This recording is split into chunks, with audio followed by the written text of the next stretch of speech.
Welcome back to Over the Horizon. Today I'm joined by Mark Yusko, founder, CEO, and CIO of Morgan Creek Capital. Mark, thank you so much for joining me today. No, thanks for having me on, Joe. It's been a long time coming, and excited to sit down and chat with you. Absolutely. Lots going on in markets today. Obviously, we have an FOMC meeting coming up, but I'd like to begin with your background. This is the first time you and I are actually speaking, and it's the first time that you've been on the show. So I want to get a window into your background. You founded Morgan Creek Capital back in 2004 after leading the UNC endowment. Can you talk about some of the key experiences that shaped your approach to investing through your experiences at the endowment, then moving in and founding Morgan Creek? Yeah, absolutely. I say I don't do short well, Joe. But I'll try. All right. I'm usually long-winded, as people would remind me, especially my wife. No, I mean in a nice way. She reminds me. But I'll give you the shortest version. So, I'm a left coaster. I grew up on the left coast in Seattle. I would joke most of my friends don't work anymore because they went to work for this little company called Microsoft. But the formative part of my experience, both in life and then in work, actually revolves around, I say, the story of tech. So the mainframe was invented in 1954. My dad was one of those guys who sold and installed mainframe computers in businesses, primarily hospitals. Then I came along in 63. And there was this little innovation out. And at that time, the center of the universe was actually up near you, up on Route 128 in Boston. Everything, DEC, Unisys, Wang, all that stuff was the center of the universe. And then there was an innovation out in Silicon Valley at Fairchild Semiconductor, and everything shifted to Palo Alto. So the center of the universe shifted out to the West Coast. I was, like I said, growing up in Seattle.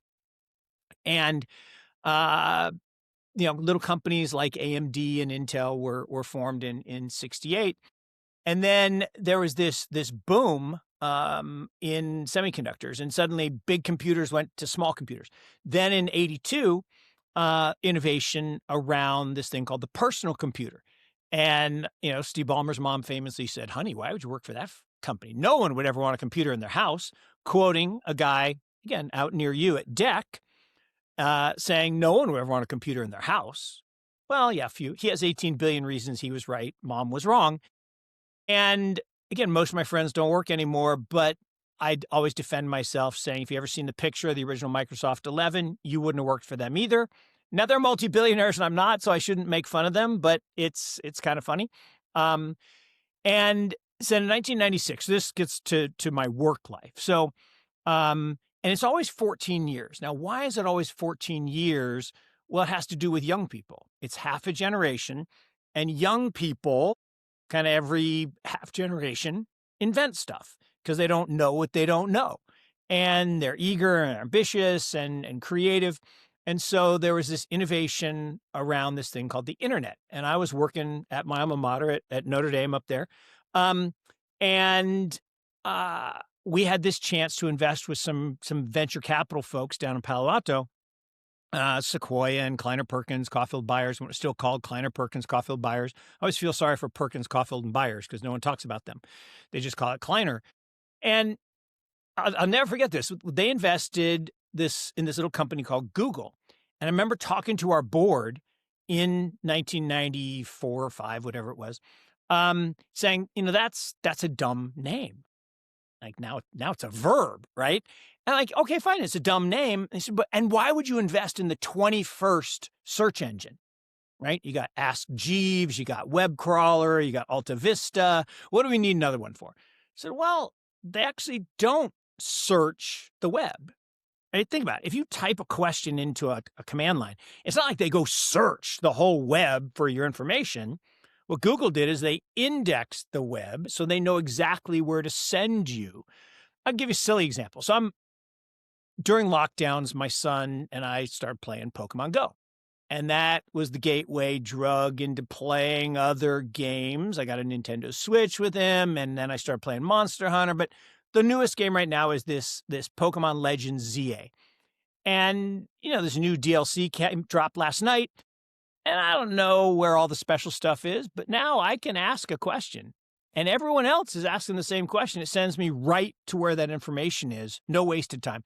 Well, anyway, I told you I don't do short well. But the formative experience was we put 500K Mhm. into this little company called Google, and we took out 200 million. Like there should be a quad at Notre Dame called the Google Quad because it funded a lot of things. And we've done that in other businesses. And so then in 1998, I left and came down here to North Carolina to run the endowment here. And we continued in other tech companies, but this idea of investing in tech innovation. So 14 years later, now 2004 comes along. I formed Morgan Creek. It's 2010. And I remember being actually back in Seattle at a family office, Craig McCaw, famous cellular pioneer, his family office. And I asked the guy, do you think the mobile net is going to be as big as the internet, right? The internet created 2 trillion of value, Intel, Microsoft, et cetera. And he said, Mark, are you joking? Ask me if they want a computer, like whatever. Ask them if they want a phone. They're like, yeah, I already got 2. I don't need another one. So yeah, the mobile net was bigger, 5 trillion of value in Web 2. So now fast forward to 2024, like today, and we have this truth net, as I call it, which is where we're swapping trust with truth with blockchain technology and Bitcoin behind me. So anyway, that's the long answer to say my formative experience was investing in all asset classes, the endowment model of investing, focusing a lot on venture capital, innovation as an asset class. There are only 4 asset classes: stocks, bonds, currencies, commodities. That's it. Everything else is just a combination of those 4 things, like A, T, C, and G in DNA. There's only 4 building blocks, and it makes everything in the world different. It's amazing. So if you think about that, that was the formation, and Notre Dame and then UNC and then bringing the endowment model through Morgan Creek Capital Management. But then in 2013, I got approached by a buddy, and like I was super lucky. At North Carolina, my mentor was Julian Robertson, famous hedge fund manager, Tiger Management. And he kind of took me under his wing and helped me learn a lot of stuff. But most importantly, I got the privilege to invest in everyone who ever left Tiger to start their new fund, whether that was Lee Ainsley at Maverick or Steve Mandel at Lone Pine or John Griffin at Blue Ridge Capital or this guy Dan Moorhead at Pantera Macro. And so we funded him, had a hedge fund. And then in 2013, he called me up and said, hey, I'm shutting down the fund. I want to talk to you. I'm like, sure. Have dinner with my friend. Great. Dan, why would you give back $1 billion at 2 and 20? So I'm going to spend the rest of my career in blockchain and Bitcoin. And look, in 2013, I was not running drugs on Silk Road.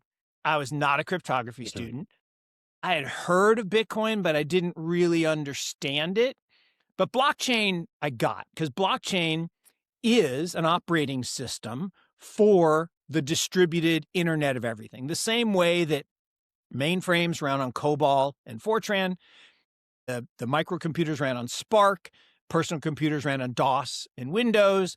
The internet runs on TCP/IP. We're using it right now, voice over IP. These things run on iOS and Android, and now the future will run on blockchains. That all made sense. So I invested in his infrastructure fund, and that's been great. It's like 17x or something. But I should have put the money in the Bitcoin fund. That's up 350x. But I didn't. But I did do some work. And in 2014, I told you I don't do this is a really long answer. No, so good. in 2014, I had the aha moment about Bitcoin. And I wrote to my clients. And I used to write these super long letters. My longest was like 90 pages. This one was 41 pages, first quarter 2014. One paragraph saying, I think you should put a little bit of money in Bitcoin. I got hate. I had clients say, we'll fire you. You're an idiot. Don't talk about magic internet money. Now I joked the next paragraph was about Saudi equities, which I will argue is more objectionable than Bitcoin. But no one cared about that, but they didn't want to hear about Bitcoin. Now, from March to September, price went from $500 to 186. I'm like, yeah, they were right. And then literally 8 weeks later, it was $1,000. I'm like, no, there's something here. And so I really doubled down. I wrote this very long thing called Digital Gold Rush, and I had the aha moment. And so I started down the path, and in 2017, I met these two young guys, Pomp and Jason, and they said, "Hey, let's start a fund." I'm like, "Guys, we can't just start a fund out of nowhere." Like, "Sure we can. There's no competition. There's Pantera, there's Blockchain Capital, and we'll be number 3." So we started Morgan Creek Digital in 2017, went out to raise a fund, and we just got super, super lucky, right? We found these two CIOs at Fairfax County who believed in the vision. They gave us a couple big checks, and we raised a fund, and that fund's done pretty well. And now we're on our 4th fund. And anyway, so that wasn't a very short answer, so I apologize. No, that's all right. 12 minutes, but it was great. It was action packed and it gave a lot of context to me and also the viewers. So thank you so much for that. And that what you just said kind of speaks to one of your recent tweets. And when you were talking, it made me recall it. You wrote, "Want to be a great investor, stay relevant. The biggest investing risk is not venture capital, it's obsolescence. A portfolio of safe blue chips faces existential risk from disruptors they can't see." And then this is the kicker: exposure to innovation as an asset class is your hedge against irrelevance. I think that perfectly sums up effectively the theme of the story that you just gave. No, Walking absolutely. through. And it's why my pin tweet on Twitter is the greatest wealth comes from investing in innovation. But in order to do that, you have to invest in something you believe in before everyone else even understands it. And you'll be mocked and ridiculed for your non-consensus action. The key is non-consensus, but it's totally worth it. And, I said there are 4 asset classes: stocks, bonds, currencies, commodities, but there is a 5th. Innovation is an asset class because innovation creates all those other things. And every innovation that comes up creates new things. And, I love the consternation we're going through now of AI is going to kill all the jobs. Like, yes, AI is going to kill a lot of jobs, the same way that the steam engine killed a lot of jobs, the same way that air travel killed a lot of jobs, the same way that the automobile killed a lot of jobs. We don't need street sweepers anymore. Imagine this was your job. Your job in New York City was to push horse poop to the side of the road, and it would stack up like 5-6 feet high. They actually built sidewalks 10 feet high. So if you look at the stoops of buildings in downtown New York, they're 10 feet off street level. Well, the sidewalks were 8 feet. Now imagine having a couple cocktails and walking on that and falling into the steaming pile of poop. So that was an upgrade, right? We don't need those jobs. And we found new jobs: car repair people and traffic people. And here's the funny thing: all the jobs have been wiped out. We have more jobs today than any time in human history. It's just a fact. And yes, we go through waves of unemployment. And this will come back to the question we're going to have about what should the Fed do today and how are they going to make their decision. But ultimately, innovation drives everything. When I was growing up, it was not an option to be a podcaster or an influencer. Right? Now, if you ask my son, who's 14, so we have a unique family. We have 2 older kids, and then we have a caboose. And so we're getting to do it all again. And we are much better parents the second time. Not that we were bad the first time. We were inexperienced. Now we actually know some stuff. But if I asked him what he wants to be, actually, I'll tell you one funny story about this. This is actually true. So when the first 2 came along, my wife stayed home, and that was great. But she was working when the 3rd one came along. So he had a babysitter. His babysitter was from Argentina. She spoke solamente español to Will since he's 5 weeks. So he's fluent. I'm not. I can't speak Spanish. So I use Google Translate, back to Google. And I say, "All right, Will, for dinner, we had mashed potatoes and gravy. How do you say that?" And he'll tell me in Spanish. And I said, "All right, when I grow up, I want to be a fireman." This was like 5 years ago when he was 9. And he said, "No, Dad, I want your job. I'm going to be the head of Morgan Creek." I'm like, "Okay, smart guy. What we try to do is we try to buy things today that people are going to want tomorrow. So what would you buy?"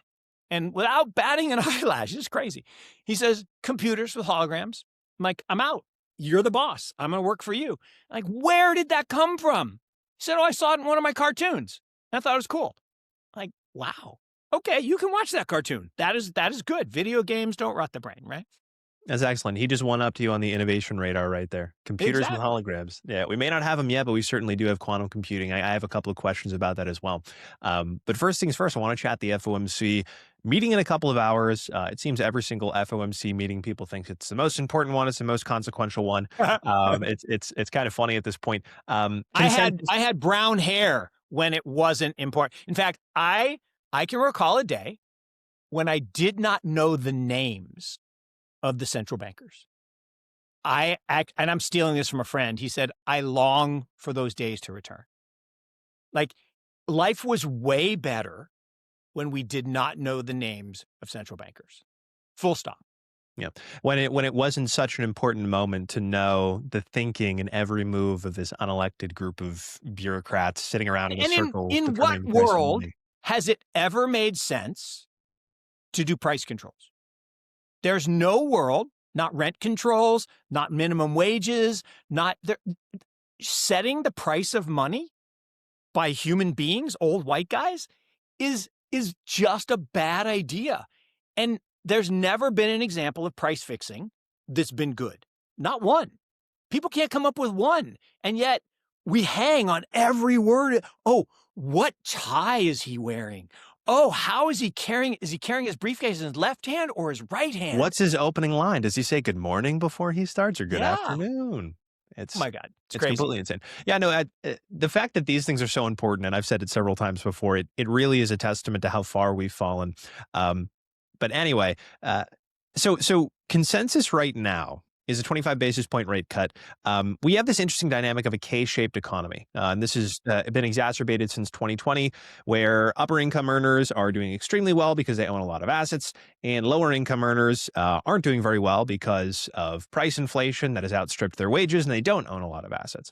So a You lot might of say, Joe, that actually might have been the plan, right? I mean, if you were a skeptic, you might say, wow, if we lock down the economy, then the people who own the stuff are going to make a ton of money.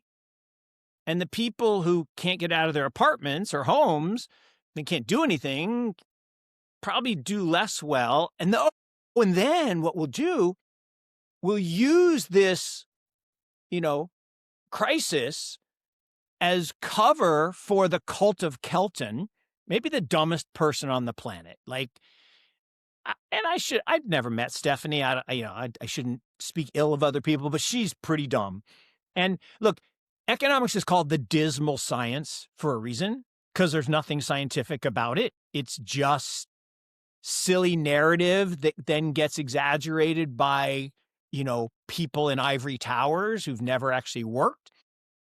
Long story short, she convinced everybody, oh, you can print as much money as you want with no ramification. That's just silly. And so, but they used the lockdowns to print, and this is crazy. Since 2020, 80% of all the money in the history of the United States was created. I mean, just think about that. We've been a republic for almost 250 years.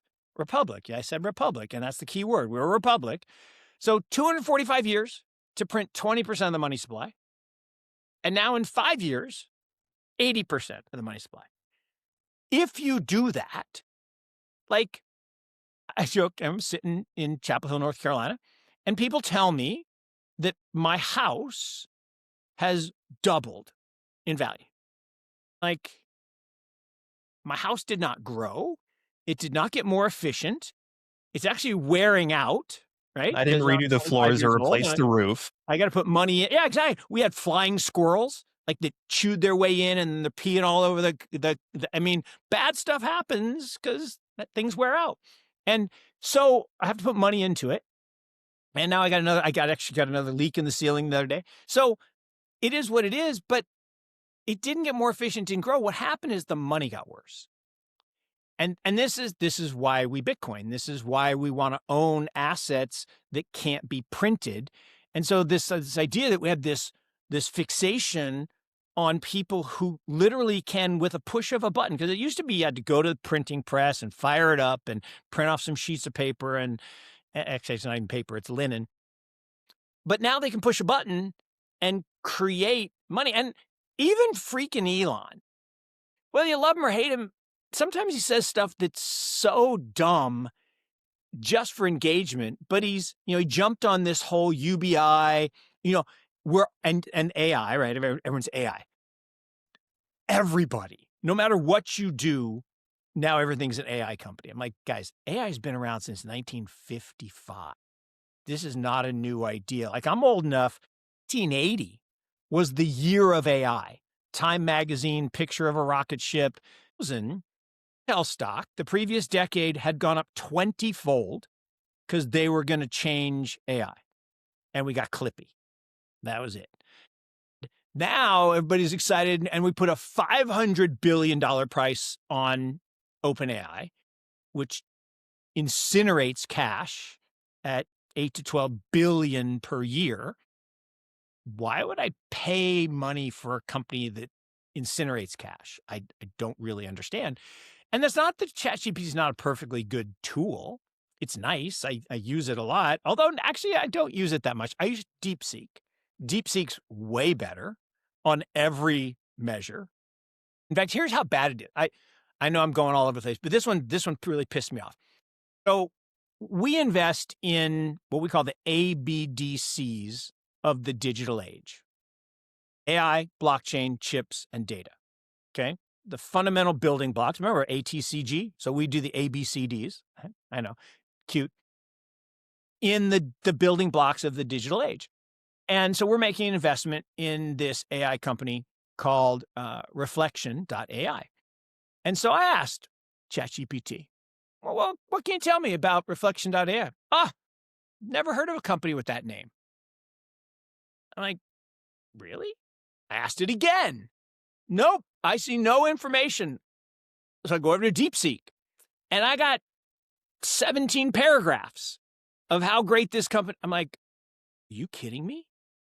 I don't want to live in a world where the data is controlled by our access point. Like, if I type something into Google, I'm relatively sure that it's going to give me what I ask for. Now, I have to sift through it used to be the first 2 lines were sponsored. Then it became like the first page, and now I got to go down to the second page. But once I get past all the sponsored, it actually does give me what I ask for. But if OpenAI can just aggressively say, nope, that doesn't exist because that competes with me.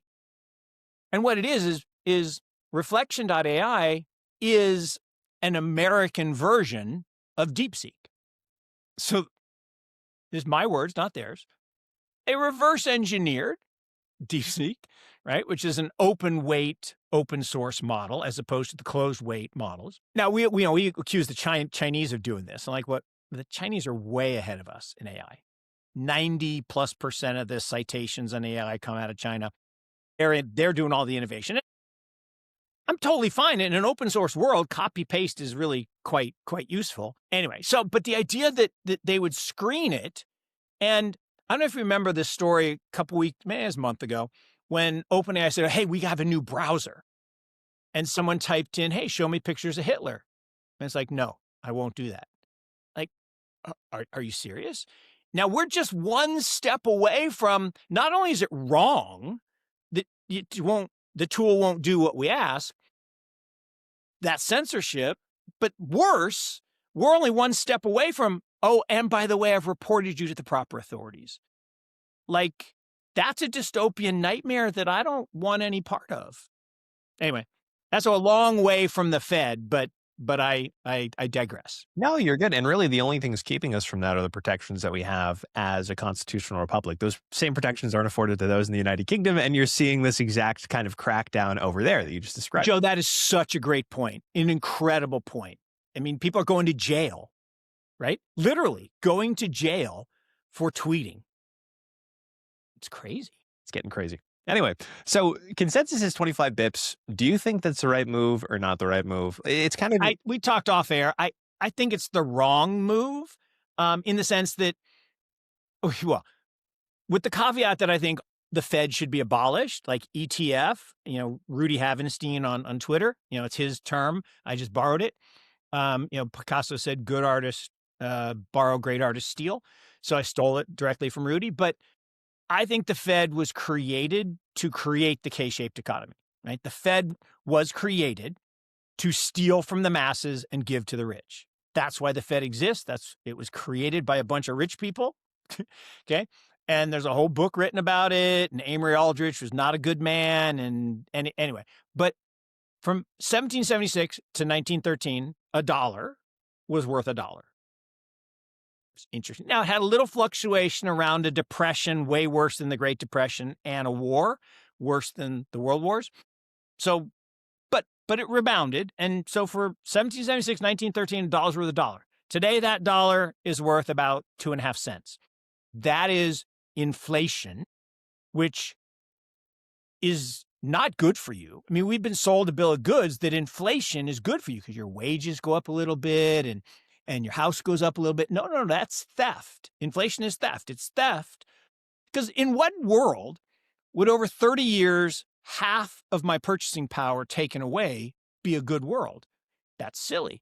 Now, if you're wealthy enough to put money in assets that appreciate at least that much, or maybe even faster with leverage, then you can win.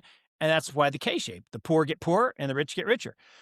But the Fed managing interest rates shouldn't be a thing. The market should determine interest rates. But that said, should they do anything? If we're growing at 3.5%, now this is where I'm going to contradict myself. So on the surface, if we're growing at 3.5%, there's no time in history where we've cut interest rates. That just doesn't make any sense, right? You cut interest rates when things are getting worse. But you mentioned before we started talking that, and I think appropriately so, but job growth is slowing. And if you look at certain parts of the economy, it doesn't look as good. Well, yeah, because 100% of that 3.5% is just AI data center build out, which again is a Ponzi in that there's this circular problem of everybody buying stuff from each other and selling it back to each other. So that's the first problem. But then there's this accelerated depreciation nonsense where they're allowed to depreciate 100% of what they spend in the first year, even though the thing's going to last for decades. It's just dumb, and it's an accounting gimmickry. It's no different than revenue recognition. Like, how can using stock options to pay your employees be income to a company? That's an expense in any way you look at it, but not in modern accounting. And, back to the dismal science of accounting, of economics, Lord Keynes, John Kenneth Galbraith, not Lord Keynes. John Kenneth Galbraith in the 30s talked about this, and he called it the bezel. So the bezel, which is where embezzlement comes from, the bezel is theft, right? And companies, they push the limits, and then they maybe cross the line, and they don't get caught. I'm like, oh, maybe I'll do a little more, and I'll push it a little more. And so the stealing goes on until there's a cathartic, hey, I caught you. And then we have a collapse, and then it starts over. And so that's why we have these long wave cycles, about 30 years, of increasing theft. And today we have the highest discrepancy between non-GAAP, like generally accepted accounting principles, and, stuff that we see. And so there's all this nonsense of accounting wizardry that makes people think that things are good, when in reality they're not. So from that standpoint, maybe 25 basis points is warranted. But then you got the people, including my former partner, not my former partner, still my partner, but we're not actively engaged as like we used to be. But, Pomps saying, oh, just go ahead, 50 basis points. No. Printing money for the sake of printing money is a bad idea because it exacerbates the problem. It doesn't make the problem better. And so but it doesn't matter what I think. What matters is the people who control these decisions are rich. Like, everyone's seen the thing, okay? AOC, negative net worth before she got in, and now she's a decamillionaire, right? Elon, whatever her name is, $9,000 net worth, now 30 million. Mhm, Nancy Pelosi. I mean, and both sides of the aisle, it's not just left, it's just all of them are corrupt and bad. mhm.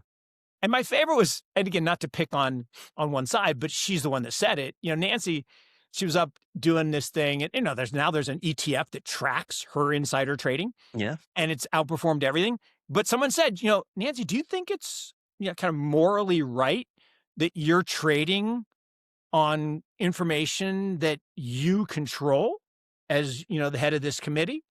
She says, well, of course, that's part of my compensation. I'm Oh like, my goodness. Martha Stewart went to jail. Like, what she did, it's not even because she didn't even do it. I mean, yeah, she gave her money to the guy and she didn't ask him. But And it pales in comparison to what gets done on a daily basis oh in no, DC. daily basis, daily basis. But anyway, so that's a long-winded way of saying I think they'll probably cut 25, and they'll probably pitch it as, oh, this is a disappointment and a hawkish cut.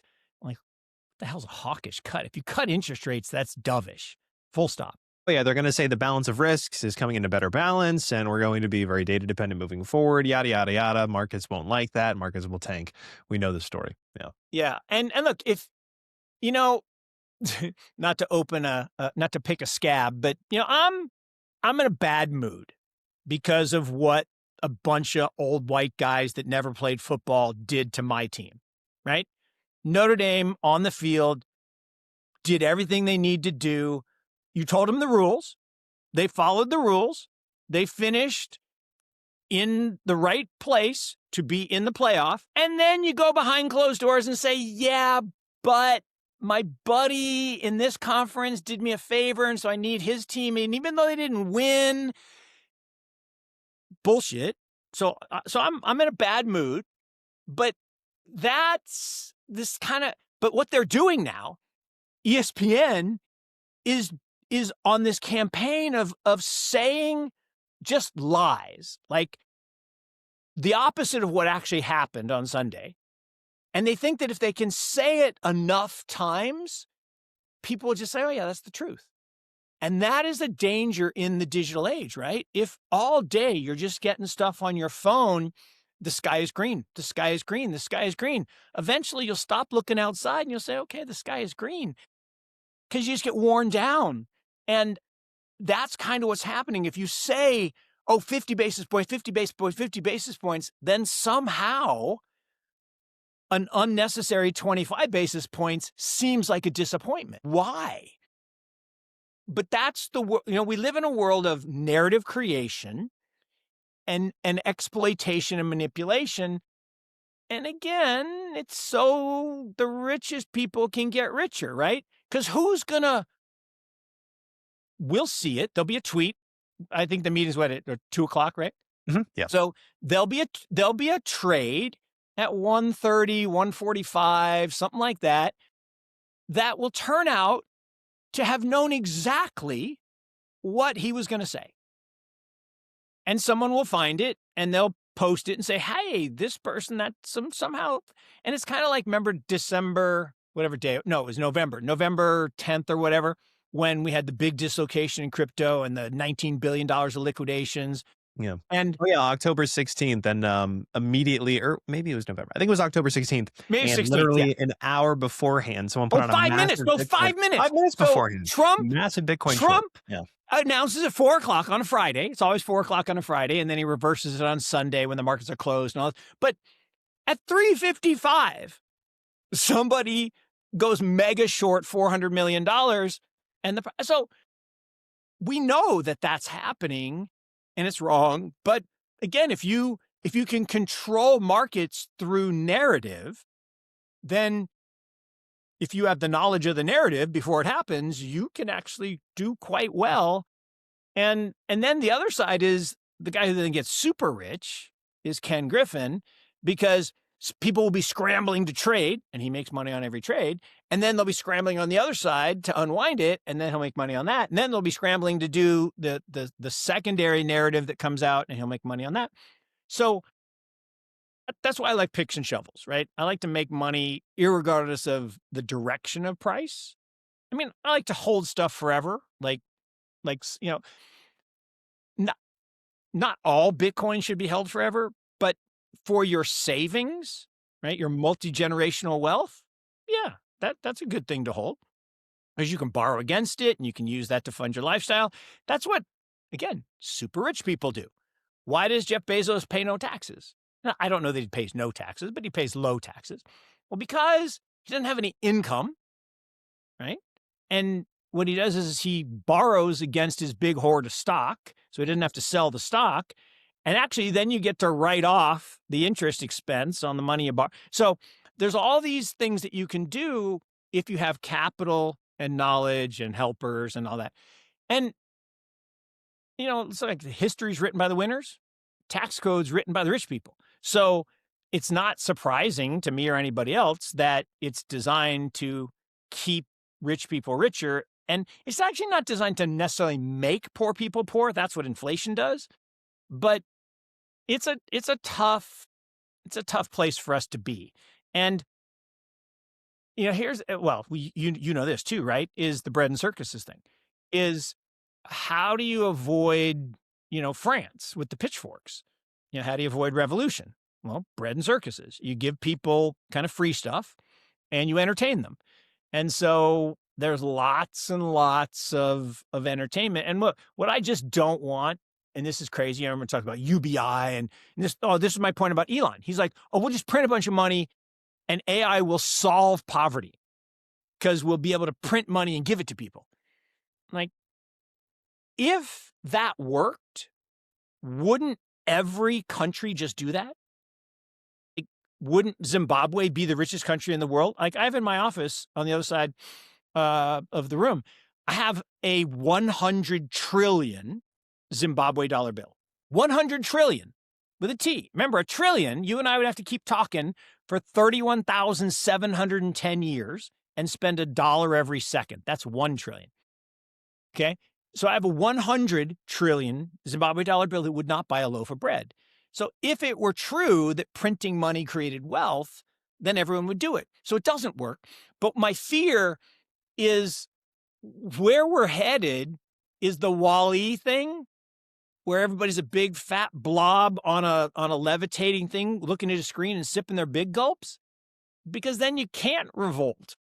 So if everybody's unhealthy and everybody's addicted to screens and everybody's not paying attention to reality and you're controlling the media, and don't get me started on this whole Ellison clan monopoly. It's like the new Rupert Murdoch. I mean, I hope Netflix wins and doesn't get overthrown by, but I'm afraid it's not going to go that way.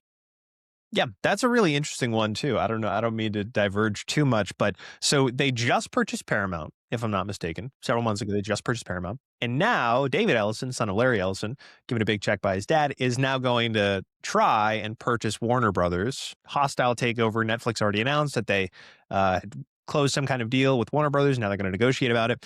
What are your thoughts on that? Control the media, control the world. And that's why Rupert Murdoch did it. And, we've all seen the Bond movie about him and the bad guy. But look, what's really interesting is for the most of like not all of human history, but because that's 10,000 years, but for the, few thousand years of civilized history, the church controlled the world. What do you mean? Well, we lived in clans. We didn't travel. There was no means of travel. And you had a local elder church, and you went and you were illiterate. And so you were told orally what to think and how to act. And you're like, okay, it's pretty good. And in exchange for protection and so life was okay. Well, then the printing press busted that monopoly. Right? Because now people could learn to read and we could transfer information across, expanses of time. We could carry a book to some other country. And so then media, state-owned, or state sponsored. Like in the United States, it wasn't state owned, but in my age, ABC, NBC, CBS, 6 o'clock news, three talking heads, didn't matter which one you watched, they all said the same thing. So it was a control mechanism, no different than North Korea or Russia or any place else. We look down on it because ours was open and free. I'm like, but it was controlled. So then the internet broke that monopoly wide open, right? Because if you think about it, in the old days, if I wanted to know about the Argentinian election, I had to wait for the New York Times to send someone to BA. She would write the story, send it back to her editor. 3 days later, it'd come out on the 17th page of the New York Times. Now I can go to a Periscope on Twitter and watch people standing in line chanting Macri's name and know that he's going to win. So that changed everything. And so the monopoly of state-owned media moved into the hands of internet companies, okay? Streaming companies. Well, they were diversified. Well, now people are trying to consolidate them again, because if you control the means of communication, you rule the world. And so why does OpenAI not give me the information I ask for? Because they're controlling the narrative. If you own all the media, okay, you can distribute what you want, the story you want. Why do 5 companies own all the food brands? It's really quite interesting. And then you look at the labels of what's in those foods. Like, some of that doesn't seem like it's very good for me. Well, why don't I just buy fresh food? Well, it's more expensive and it's harder to get, and it's not promoted by the same companies, and maybe it's been genetically engineered. And so there has always been a centralized control, and most cases with the threat of violence, right? You know, again, good Catholic boy. The Inquisition's not such a good part of our history. So there was, church's violence, but then there was government violence. And to this day, people are like, oh, I'm free. Like, I own my house. Really? Don't pay your property taxes. See what happens. Right. Exactly. Not yours anymore.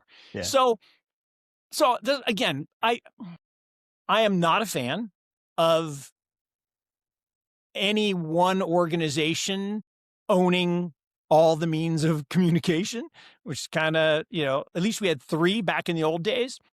Now it's getting too narrow. And the fact that it's one family makes me even more nervous. And the fact that there's some ideology involved there too is even more nerve-wracking to me. And, so it's a long conversation, but it's weird to me. It's weird, right? All the companies, like the first use of the internet, right, was porn. And it's weird that all the companies in that industry are owned by kind of this one set of families. And then what was really weird, this is another weird one, is when OpenAI said, okay, we're not going to allow people to use it for porn and other bad things. And then he changed his mind. Sam just like, no, knock yourself out. Like, again, why? Well, if you were to want to harm a society, attack the things that make societies great. Strong family values, strong relationships. And again, this is not new. This is crazy. So I saw this video, and it was in Russian. And so I am relying on the interpreter, but I figured if the interpretation wasn't right, someone would have, community noted it. But it was Putin giving a speech. And he was saying, why are you all surprised at this attack on family values and the nuclear family and gender issues and all this stuff? He said, this is not new. This is the Bolsheviks in 1910. I'm like, what are you talking about? And so I went back and I did some research, and I'm like, oh my God, the same stories, like could have, from 1910, you could be writing them now.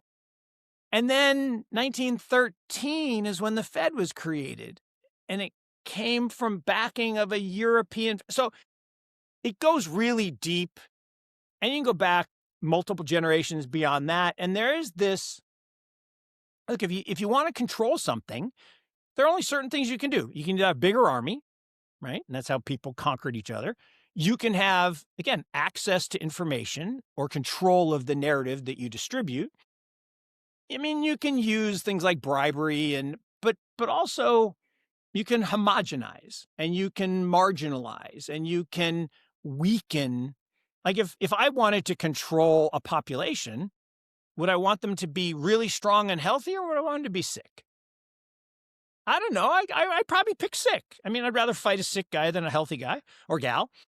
If I wanted to, anyway, all of it's just kind of interrelated, and it goes to this singular control of anything. Back to the Fed. It's just bad, right? The market, all the market participants should determine interest rates. The market, all the providers of information should give us truth, right? Dialogue and debate in search of truth is better than being told what is true. Mm-hmm. Anyway. Very well said. No, it was a good deep dive, and it speaks a lot to the issues we're facing today, right? People addicted to media, people addicted to their screens. There was just a study that was published recently. I'm not sure if you read it, but potent cognitive decline experienced in those who consume short-form media content. So no major surprise there. But that's another great one, right? Mm-hmm. Deep, meaningful reading. Deep, meaningful. When was the last time, and again, not to pick on you or me, but when was the last time you had a 2-hour conversation with somebody? Like just a deep, meaningful. In fact, what drives me, because we just had Thanksgiving and you're together with people you haven't seen, and you try, but it's all short. It's all clips. And what's crazier, like my wife's family's from Oklahoma, which is one of the reddest of the red.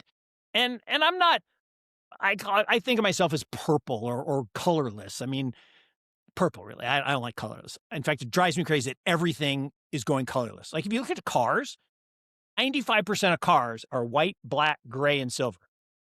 Where are the green cars? Where are the orange cars? Where are the yellow cars? Where are the red cars? Speaking of which, I should have painted this room a different color. The moment I painted it white, I realized, man, this looks like a hospital. This looks too sterile. Everything's going that way. McDonald's used to be crazy colored. Now they're brown. But now the problem is, if somebody is one thing and someone else is another, you're actually not allowed to talk to each other because people start from that, oh, you're wrong. And like, no. The dialogue isn't to convince the person of your opinion. A dialogue is to share and try to learn, because I am interested in what people think. And I actually think one of the things I've tried to do as an investor, and I think what separates the really good investors that I model myself after, is they would seek people who had different opinions than their own. Because I say if two people always have the same opinion, one is unnecessary. So if you seek people who have a different view, whether it's politics, religion, anything, the price of a stock, the value of a company, you should explore those differences and really focus on trying to understand what a different view looks like. And a superpower is the ability to change your mind when presented with new information. And that's not a weakness. See, in society, we've made that a weakness. You're not allowed to change your mind. Like, on what planet is that a bad thing? It's not. Absolutely. Very well said. Yeah, no, I think the ability to change your mind, but also the ability to hold two completely contradictory beliefs in your mind at the same time and genius. reconcile them. Absolutely. Yeah, absolutely. Yeah. Awesome. I want to chat about Bitcoin really briefly. I know this is technically a Bitcoin show, but we really talk about tech more broadly. So I love the conversation we've had so far. The question I'll ask first is 2025 is obviously wrapping up. We have 21 days left in the year, which sounds crazy to say. This year, oh, that's awesome. Coming into the year, I'm sure you had some thinking about what was going to happen in markets. What surprised you most about this year? It's funny. What surprised me most is it went down almost exactly as I thought. I do this thing every January. I do some called the 10 surprises. And again, I stole the idea from Byron Wien. He did it for years at Morgan Stanley, and then he did it at Blackstone. God rest his soul, great man. And I, borrowed the idea, stole it, about 10 years ago. And so every January, and the idea of a surprise, it's not a prediction. It's basically you come up with what's the consensus on different issues, market or an asset.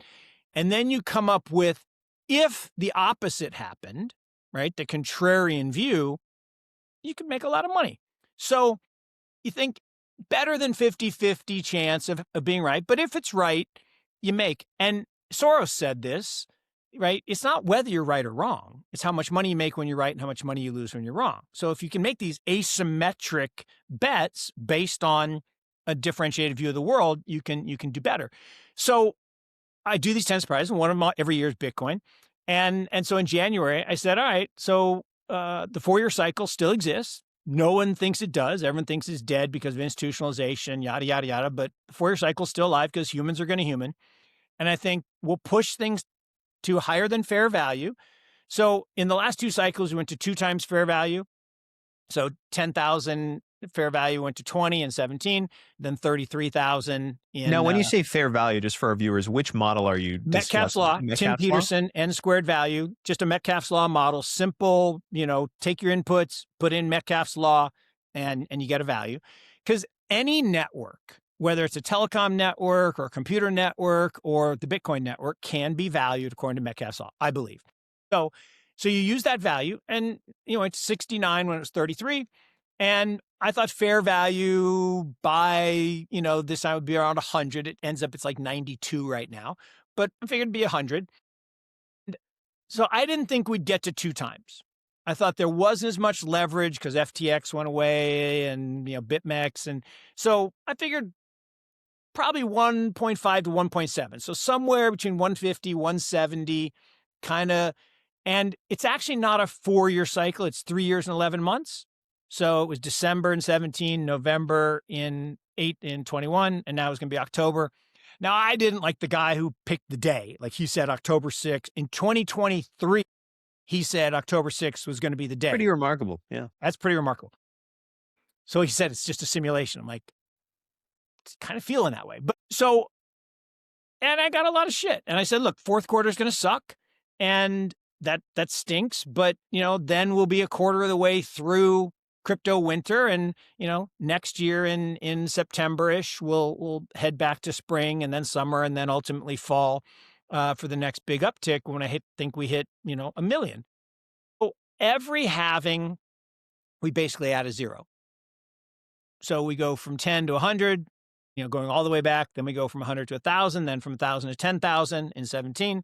I mean, then in not in 17, in 21, and now to 100,000.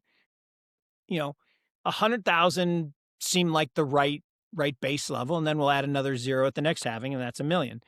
And that's a 10x of the total adoption based on that Metcalfe's law curve. So I was not surprised. What I was surprised, where I was right-ish, is, so I'm going to score myself mostly right.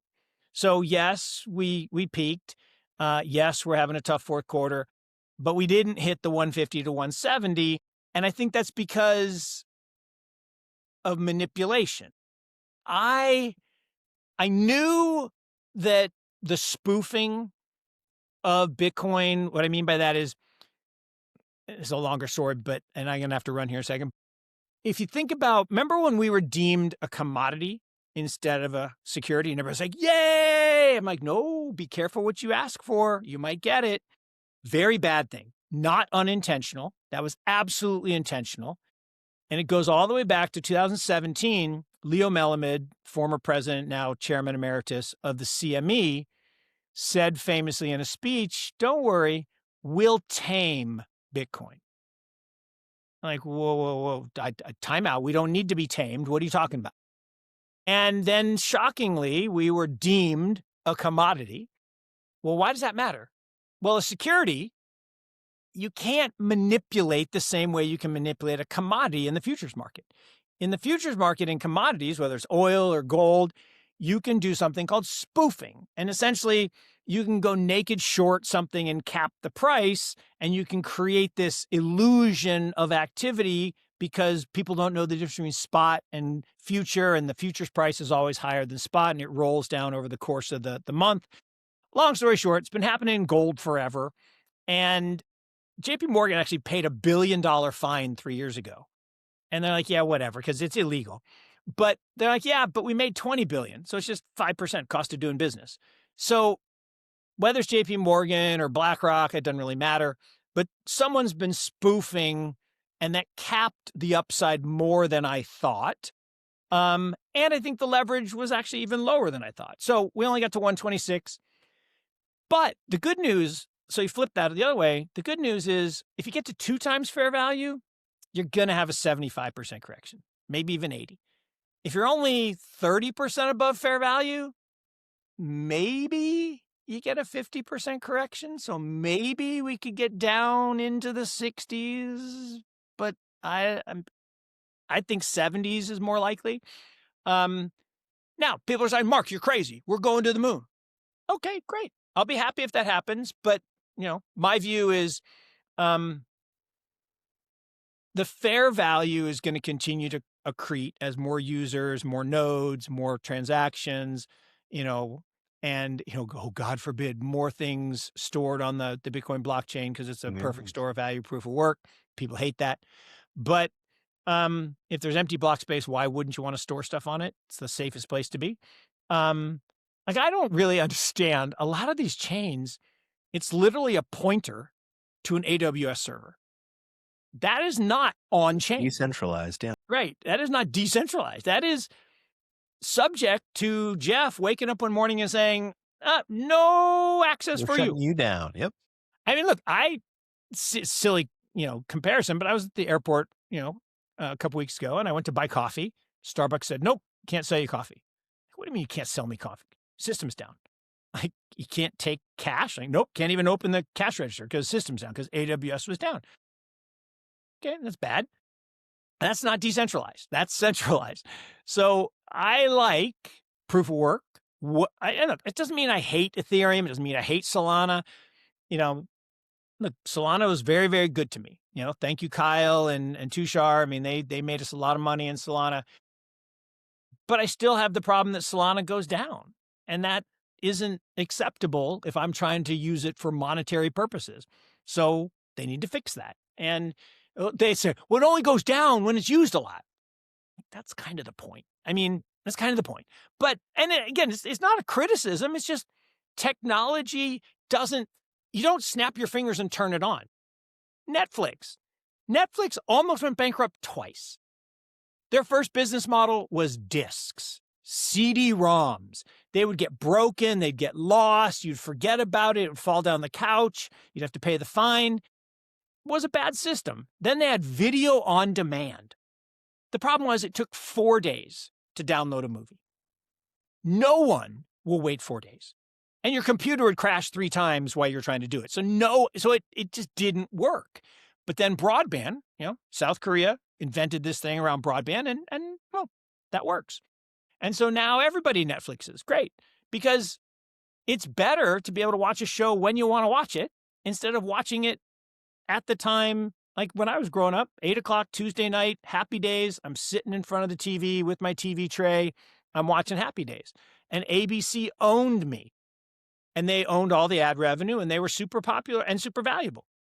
All their value, literally all of it, ABC, and now with the ESPN debacle, more value is going to end up at Netflix. So, dumb people do dumb things. Yeah, very well said. The value of decentralized systems. Before you go, Mark, one other question that feeds into this last question I asked you about 2025. Per the name of the show is Over the Horizon. I like to ask folks what they're looking at, whether it's next year or in the years to come. You've talked about AI before.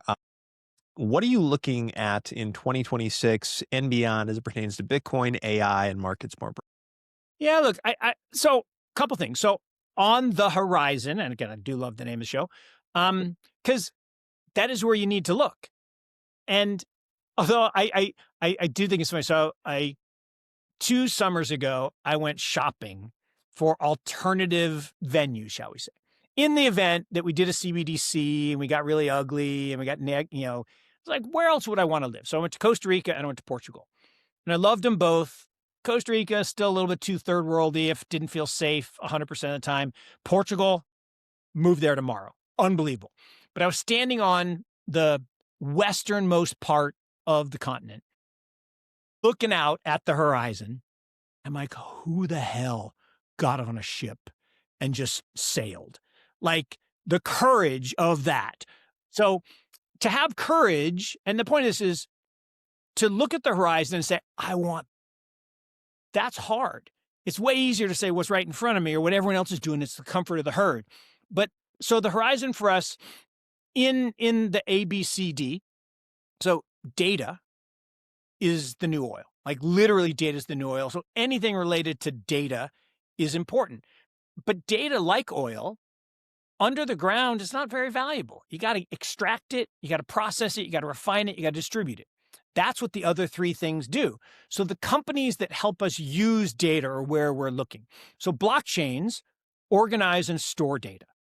So anything that helps us get data in a more usable fashion, in a decentralized, safe fashion where the, can't be seized or confiscated, love that. Then you need to process it. So processing is where we're really focused now, and this is chips. So in chips, GPUs were not designed to do thinking, right? They were designed to process images, to make video better. Look, CPUs process words serially. Pictures worth 1,000 words, so GPUs are better, but they're still serial left to right, and they use a lot of power. Like your brain, 20 watts. 24/7, 365, 90 plus years if we're lucky, 20 watts. So all this nonsense about, we need 10 nuclear power plants, wrong. We just need to use a different system. So chips, we are super hot on things using photonics. We're super hot on chips that are using these open source approaches as opposed to GPUs are great at training.